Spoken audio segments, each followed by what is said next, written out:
guys, mayroon tayong electric fan dito guys, stand fan. So ang nakalagay, guba. So it means sira. So anong sira dito guys? So isasaksak natin. So, yun. Mahina yung ikot niya guys.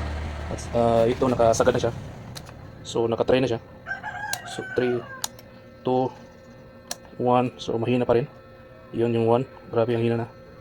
So check natin guys. So kadalasan dito guys, yung sira is yung kapasitor niya. Yung mahina yung ikot niya guys. So na-standby na ito. So ayusin natin guys. Okay? Alright. So guys, kung kinsa to'y naiguba dira nga electric fan or stand fan, so tan-awa rin nga video guys, para makaibaw ka yun sa pag-ayo kaning hinay mo tuyok nga electric fan para makasave ka. So ito na yung log guys. So sobrang mahugaw na. So ito yung kapasitor niya. So nakalagay dito, nakascrew. So tatanggalin natin. Okay. So ito yung value niya. So 1.5 microfarad. Okay. So magana tayo nito guys. So bilang natin ito. Okay, so charge natin. So guys, nakabili na tayo. So ito. Iyon. So ito yung luma. So ito yung bagong bili natin. So mas malaki siya. Pero okay lang. So reviewhan muna natin guys yung ito. Alright.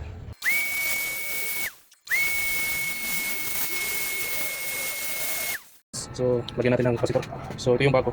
Tapos ito yung luma. Ito yung kura natin. So yung bago ilagay natin. So dito guys, nag-wiring na tayo para sa kapasitor natin. So may mga video tayo na hindi na kasama dito dahil nalobat na yung cellphone natin.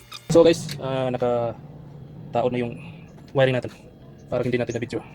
So nalubat kasi, so nakalimutan natin na so piko-pikuin mo lang natin ito. Yung ganyan. Iyan. Alright guys, nakataon na siya guys.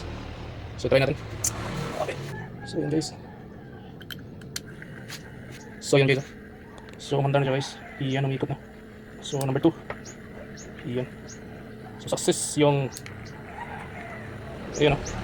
So lagyan natin ng fan guys. So ayan guys, nilagyan natin ng fan. Iyan. So testing natin guys. So dito guys, lumakas ng konti yung ikot niya. So parang may problema pa rin. So chinek natin yung sa housing niya. Alright. So ito guys, napalitan na natin ng kapasitor. At so mahina pa rin. Kaya pala yung sakit dito niya guys is kalawang na. So ato lang nilihan ng konti. Tapos lagyan ng ano, ng grasa. So dito lagyan natin ng grasa yung ihi niya sa motor. At saka yung sa housing, lagyan din natin ng grasa para smooth yung ikot ng blade niya. Guys, disclaimer lang. So hindi tayo professional na technician, no? So ito sa atin yung DIY lang natin. So kung ano yung makita natin, so subukan nating ayusin. So ito guys, hintayin nyo hanggang dulo guys para kung may mga sira kayo mga electric fan or mga stand fan, so hindi na kayo pupunta sa mga malayo. So kayo na lang yung gumawa. Alright, so makasave pa kayo ng labor. Alright, okay. Iyan. Iyan. Ganyan.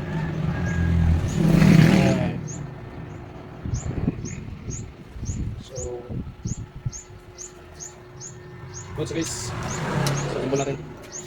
Okay, ginigan muna natin. So dito guys, tapos na natin nilabhan yung mga accessories niya guys. So hindi natin na videoan kasi yung storage natin medyo puno na.